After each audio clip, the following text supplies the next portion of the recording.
everyone, if you're new here, my name's Lottie, and if you're a subscriber, welcome back to my channel. Today, I'm excited to bring you my 2024 book awards. And this video is part of Bookmas, my series where I'm trying to upload 12 videos throughout the month of December. So if you've missed any, definitely check out the playlist down below to get all caught up. I've seen a few other creators do their own versions of book awards recently, and I thought it was just such a fun idea that I had to try it myself. You guys also voted for this video in a recent poll that I ran in my community tab. So I'm really excited for today's video, and I hope you are too. And all the books that are nominees in today's video are not necessarily new releases, they're just any book that I read this year. So let's get started. Okay, first category is Best Dressed, aka the best cover. And the nominees are You Again by Kate Goldbeck, Assistant to the Villain by Hannah Nicole Mayer, and A Novel Love Story by Ashley Poston. I am seriously such a sucker for all three of these covers. They were definitely some of my favorites this year, and they are all so deserving, but only one can win, and for me, my favorite has to be A Novel Love Story. My eyes were always drifting towards it when I was in a bookstore this year, and I'm not really sure why. I think this book just kind of had that je ne sais quoi to the cover, but I just love the way the colors look together. I love the font. I think it's nice how the illustration at the bottom kind of gives a nod to what the story's about, and I just thought it was really well done. So this one got my vote, and it is taking home Best Dressed this year. The next award I'm giving out today is for Craziest Plot Twist. And the nominees are Iron Flame by Rebecca Yarros. This is book 2 in the Empyrean series. It comes after Fourth Wing. Magnolia Parks, The Long Way Home by Jessa Hastings. This is the third book in the Magnolia Parks Daisy Hates series. And finally, Reckless by Lauren Roberts, which is the second book in the Powerless trilogy. And the award for Craziest Plot Twist goes to none other than Iron Flame. If you've read this book, you know what I'm talking about, but the ending was just absolutely crazy. I did not see that coming. I'm really interested to see how it's going to play into what happens in the rest of the series, and I am waiting with bated breath for Onyx Storm, which comes out January 21st. I will say I think a lot of people agree that this book felt a little bit long and drawn out and just like boring, but you can't deny, gotta give credit where credit's due, this had a super crazy plot twist at the end, and for that, it's being awarded. The next category is Most Underrated Book, and the nominees are Margot's Got Money Troubles by Ruthie Thorpe. I know that this one was nominated for a Goodreads choice, so it feels silly to nominate it for underrated. However, I didn't hear many people talking about this one this year, and I absolutely loved it, gave it 5 stars, so I had to give it a nomination. The next nominee for Most Underrated is Summer Fridays by Suzanne Rendell. This is a romance book set in summer 1999 in New York City. The vibes are chef's kiss. And finally, The Good Part by Sophie Cousins. This is a magical realism women's fiction book about a girl named Lucy who's 26 and all she wants is to skip to the good part of her life. It was really tough to pick a winner in this category because these are some of my top books of the year considering that I think they're underrated. But at the end of the day, the one that I feel like is the most underrated, like I really wasn't hearing anyone talk about it, is Summer Fridays by Suzanne Rendell. I hate that I'm having to give this book this award because I wish more people would read it and talk about it, but I just had a ball reading this. Honestly, the writing felt a lot like Emily Henry to me. It had just the right amount of spice for me, like it wasn't too much or anything. It really focused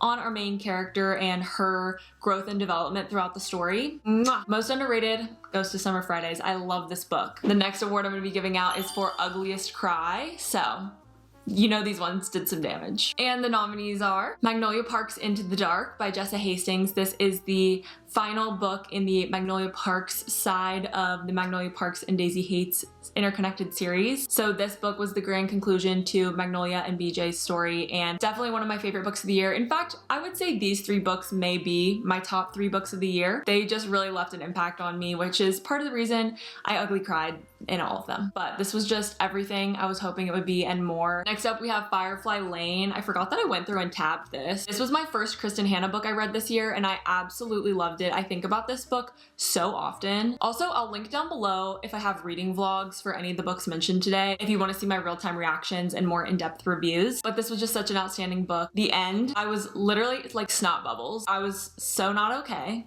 If you know, you know. This book absolutely made me fall in love with Kristen Hanna's writing this year, and I'm really excited and hopeful to read some more from her in 2025. And the final nominee for Ugliest Cry is Remarkably Bright Creatures by Shelby Van Pelt. If you saw my mid-year book tag, this was probably my standout read from the first half of the year, and I just gushed about it in that video. And I definitely got emotional towards the end. It's just such a beautiful story. I just absolutely loved this book. It was such a delight. But once again, there can only be one winner, and I think for this one, I am gonna go with Magnolia Parks Into the Dark. This was definitely my ugliest cry, I think. I literally tear up still thinking about this book. I mean, I know it's fresh on the brain since I read it probably the most recently, but I think there's just something about reading the final book in a series that is especially emotional and really tugs on your heartstrings to know that like these are your final moments with these characters as well. Since these two are more so standalones, I just think Magnolia Parks had the edge. So congratulations to Into the Dark. You have been awarded with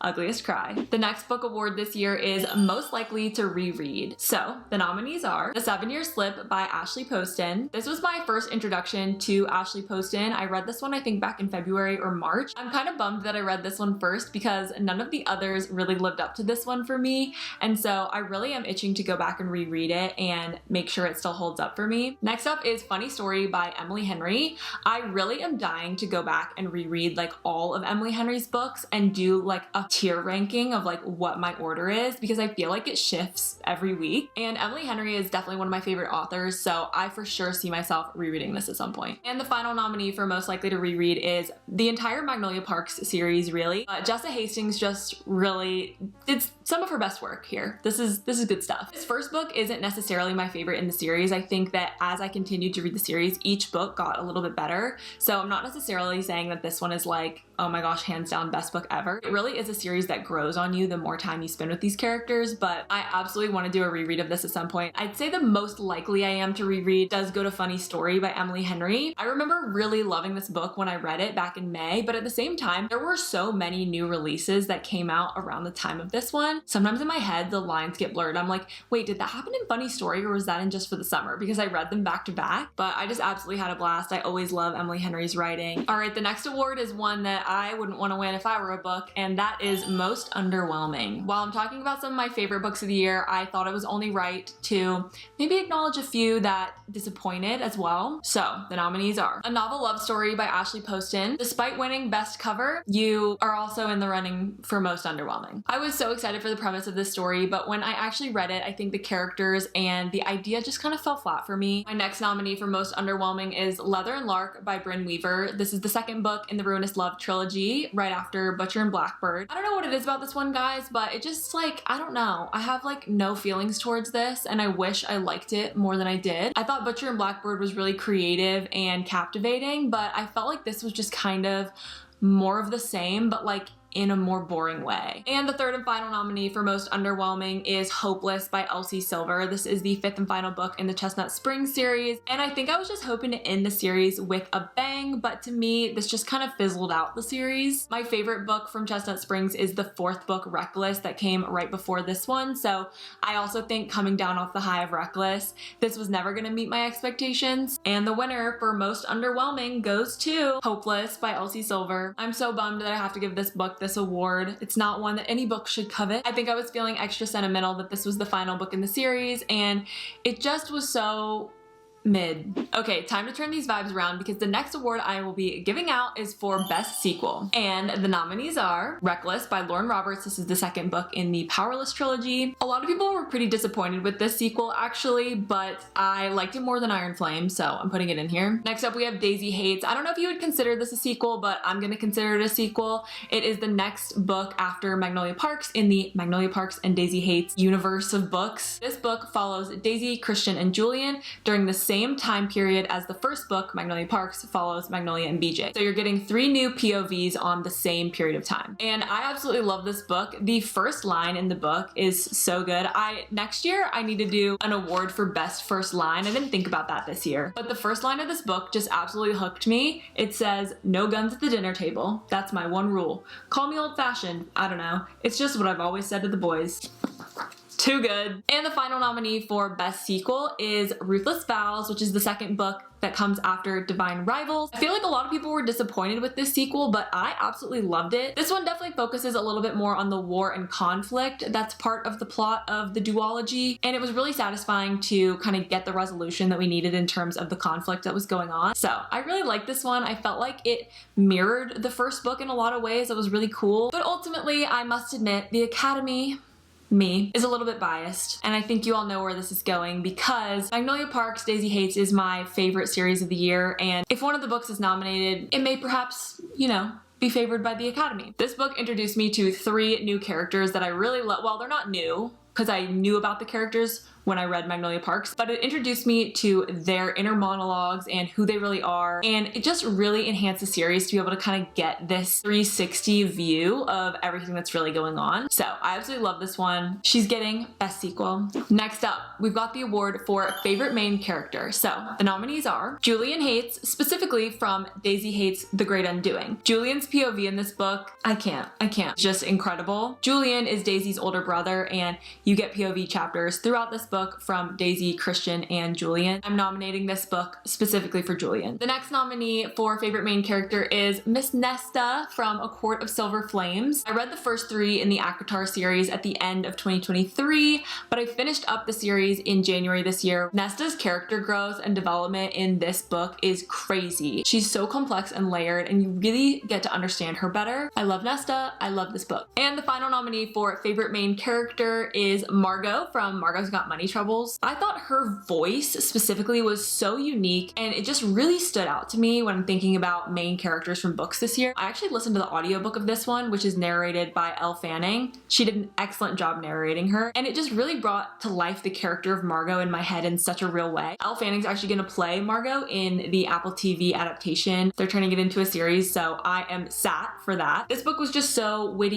unique. It was a breath of fresh air, and I think Margot was just really unforgettable for me this year, so had to give her the nom. But at the end of the day, only one can win, and I'm gonna have to give it to my girl Nesta. She is just such an incredible character. The development, the growth, unmatched. So congratulations, Nesta. You're my favorite main character. The next award is for all my romance readers out there. So this one's going to Cutest Couple, and the nominees are Bree and Jacob from Yours Truly. I love them. I love them. I really loved Just for the Summer, Abby Jimenez's new release this year, but Yours Truly just really stuck out to me for some reason. Bree and Jacob just really were able to see each other in this book, and love each other because of their flaws, not despite them. I just felt like their emotional connection was so incredible. They definitely were one of the cutest couples this year for me. Next up for cutest couples, we've got Iris and Roman from Divine Rivals. These two started as rivals but ended as something much sweeter, and I just thought they were so well matched intellectually that it was really great to kind of see them connect, and I felt like they were just so well suited to each other. It made so much sense to me. This was definitely a standout couple for me this year as well. And the final nominee for cutest couple goes to Nick and Charlie from Heartstopper. If you didn't know, this is a graphic novel series about 2 boys in high school in the UK. The back is so cute. It sums it up so well. It says, boy meets boy, boys become friends, boys fall in love. Nick and Charlie are just so freaking cute, you guys. I love their love. And this entire graphic novel series just does such a great job touching on really delicate but important topics that are so relevant for people who are kind of coming of age and growing up. But this is just such a charming, bingeable, heartwarming series, and I love Nick and Charlie. So the award for cutest couple, I think it just has to go to Nick and Charlie. They are seriously the cutest, and I've just loved seeing how they've taken care of each other and grown together throughout the whole series. Again, I feel like I'm biased with this one because I've been able to see these two throughout the entire series. I feel like I've developed extra love for them, but they're just seriously the cutest. So congrats to Nick and Charlie. You guys are winning the cutest couple award. The next book award I have to present this year is for most tension. So the nominees are This Summer Will Be Different by Carly Fortune. This book follows Lucy and Felix, and Lucy's best friend Bridget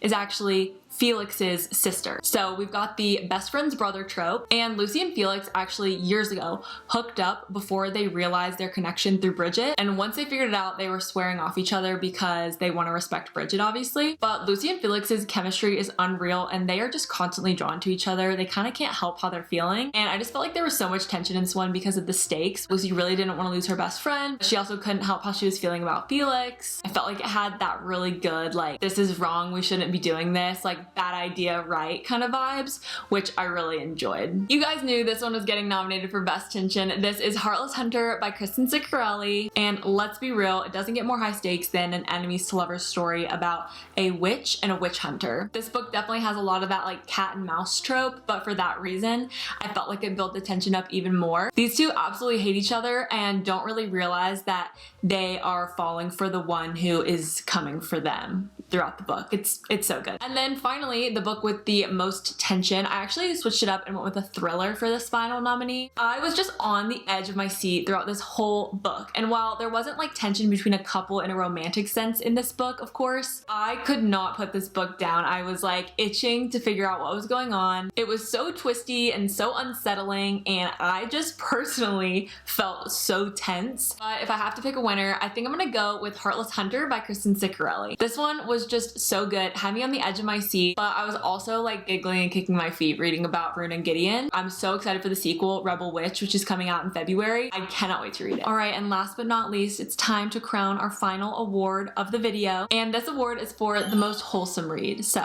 the nominees are The Wishing Game by Meg Schaefer. This is such a quick, cozy read. It's under 300 pages, and I just loved every minute. If you're a fan of the Inheritance Games books, I think you'd really like this. It has a little bit of that like twisty riddle vibe to it. It almost has like Caraval, Willy Wonka vibes to it as well. I can't recommend this one enough, and it definitely deserves a nomination in this category. Next up, we have The Storied Life of AJ Fickery. This is a recent 5-star read for me, and I just loved it. It's by Gabrielle Zevin, who also wrote Tomorrow and Tomorrow and Tomorrow. This story follows a grumpy bookshop owner named AJ Fickery, who is frankly like pretty depressed and just struggling to feel inspired in life. And this story just kind of follows him trying to turn his life around. It is so heartwarming and just, I love this story so much. And once again, this one is under 300 pages. You could definitely read this in a weekend, and it's just really great, cozy, fall, winter, curl up with a good book vibes. And my final nominee for most wholesome is Out on a Limb by Hannah Bonham Young. If you're a romance fan and you haven't read this, definitely give it a shot. It does have the unexpected pregnancy trope, which I was super hesitant for, but I think this is extremely well done. It does have a bit of spice as well for any of my romance fans out there. It just charmed me, and if you're looking for a nice wholesome read, I think that you would like this one. But at the end of the day, I think the one that's going to stick with me the longest is The Storied Life of AJ Fickery. This book just, it really was so good. The audiobook was also excellent. I actually listened to a decent chunk of this one on a road trip. I laughed, I cried. I was so attached to almost all of our characters, and it's a great book for book lovers. It's a bookish book, you know, with AJ Fickery kind of being a bookstore owner. It just completely captures the joy of reading and connecting with others who love to read too. The Storied Life of AJ Fickery is winning most wholesome. All right guys, so that is going to be it for my end of the year 2024 book awards video. I hope you enjoyed it. I thought this was just kind of a fun spin on the traditional like end of the year book wrap-up videos. I had a lot of fun brainstorming my different awards and nominees and all that stuff. Let me know in the comments down below what some of your book awards for 2024 are, because I'd love to hear them. Thank you all so much for watching.